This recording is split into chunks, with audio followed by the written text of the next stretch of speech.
So a coach has responsibility to the participants in their coaching session, but also to the club or school that the coach is representing, the sport that the coach is representing. For example, in a football session, a coach will be representing the football association, and in a sport like football, the participants, parents, and other coaches who may be involved in the delivery of the session.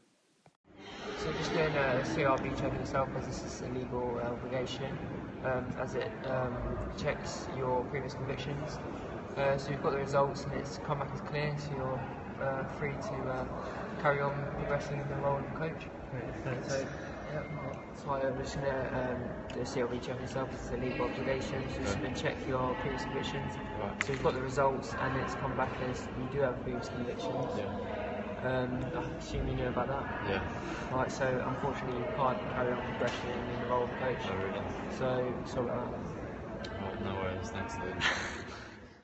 So children start sport at a very young age, and coaches must be aware of the child protection procedures. Prior to working with children in any capacity, a coach must complete a CRB check as performed in the video. This will check their criminal records, and this happens for every potential employee. This will show if they have any previous convictions, and a decision will be made by the organisation after they have viewed the feedback from the check.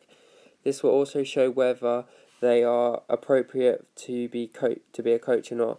In some situations, people with a criminal record may not be able to work with children. A coach must be aware of the Children's Act 2004 and the signs and symptoms of child abuse. This act provides a governmental framework for the services working with children and young people to improve their health, development and well-being. The Children's Act makes it a responsibility for everyone working with children and young people to work together and adopt a multi-agent approach when offering service. The Act administers specific responsibilities which must be carried out by the service provider. These include providing care, planned and supervised activities for children at all time, reviewing and monitoring the service on offer and consulting with the appropriate bodies, posting adequate information about the service, ensuring that registration is completed for all organisations which supervise activities for children under the age of 18.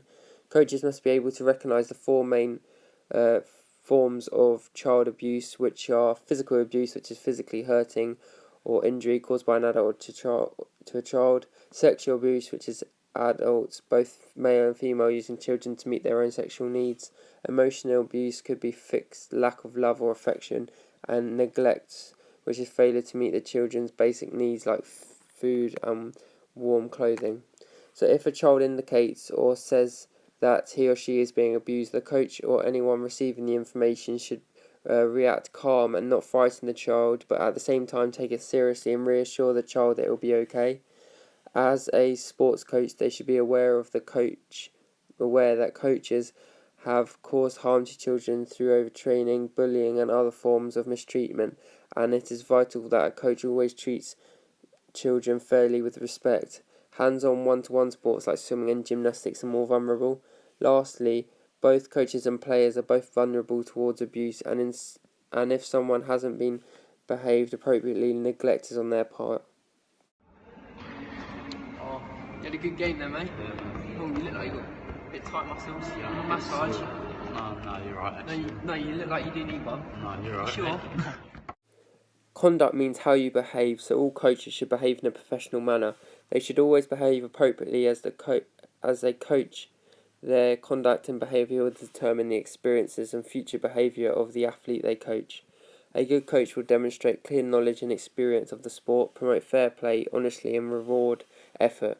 If a coach isn't professional whilst they are coaching, then it won't look good on their club or the athletes they are coaching. It will also show the athletes how not to act, and the athletes won't have respect for their coach. If a coach doesn't conduct themselves properly, then the athlete they are coaching won't perform to the best of their ability, and they won't listen to the coach.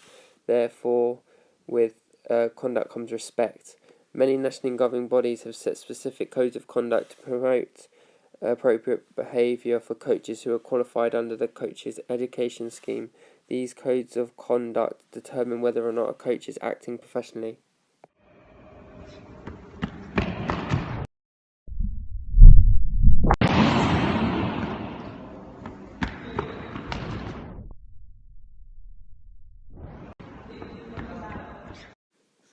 A key responsibility of a sports coach is managing the safety of everyone involved in the coaching session.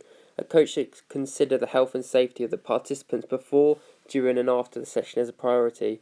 When working with anyone under the age of 18, the responsibility becomes a legal obligation of duty of care.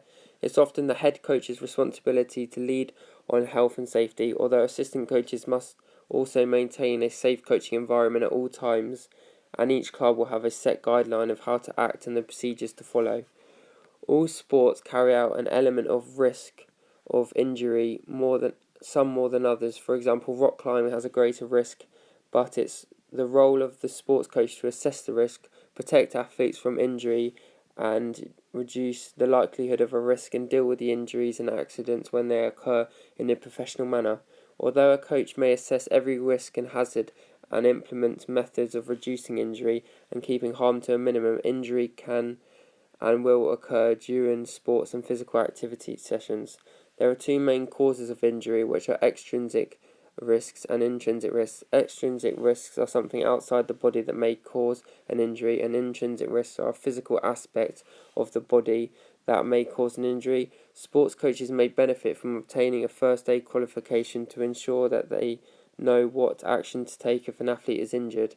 If you are not qualified first aider, you should make sure that a qualified one is present during a training and competition, but this depends on the sport and the level of performance that the competition is at.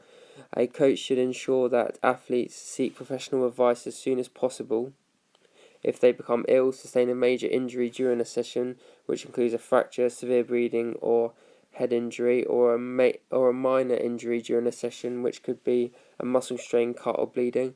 This is also very important that the environment that the coaches and athletes play in is safe and know what to do in the event of a serious injury.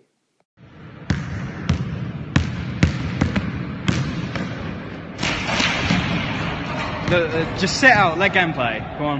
Yeah, come again. You're so bad. What even was that?